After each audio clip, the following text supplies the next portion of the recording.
అండి, welcome to mini vlog. మా పండగ హడావడంతా ఇప్పుడు పోస్ట్ చేస్తున్నాను. ఎందుకంటే నాకు హెల్త్ కొంచెం బాగాలేదండి, చాలా సిక్ అయ్యాను. సో అందుకే లేట్గా అప్లోడ్ చేస్తున్నాను. మేము తెల్లవారుజామున 3ంటికి లేచి స్నానాలు చేసి భోగి మంట వేయడానికి వచ్చాము. ప్రతి సంవత్సరం ఇలా చేస్తాము. ఇది వరకు అయితే మా అమ్మమ్మ వాళ్ళ ఊరు వెళ్ళే వాళ్ళము. అక్కడ పల్లెటూరు అండి, ఎంత బాగుంటుందో. 3ంటికే మొత్తం జనాలందరూ మంట దగ్గరికి వచ్చేవారు. ఇక్కడ కొంచెం సిటీ కదా, ఎవరూ లేవలేదు, మేము తప్ప. రోడ్డంతా ఖాళీగా అండ్ చీకటిగా ఉంది.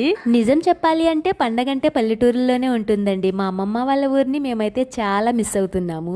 నాకైతే ఈ భోగి మంటలు ఇలాంటివన్నీ మన జనరేషన్ తోనే ఎండ్ అయిపోతాయేమో అనిపిస్తుందండి. మన పిల్లలంతా ఇలాంటివన్నీ పుస్తకాల్లోనూ లేదా సినిమాల్లోనే చూస్తారేమో. అందుకే మన పిల్లలకి మన సాంప్రదాయాల్ని నేర్పించాలి. ఆ తర్వాత అయితే వాళ్ళ ఇష్టం. ఇంకా మేమైతే ఫోటోషూట్ కోసము అందరము డ్రెస్సెస్ చేంజ్ చేసాము.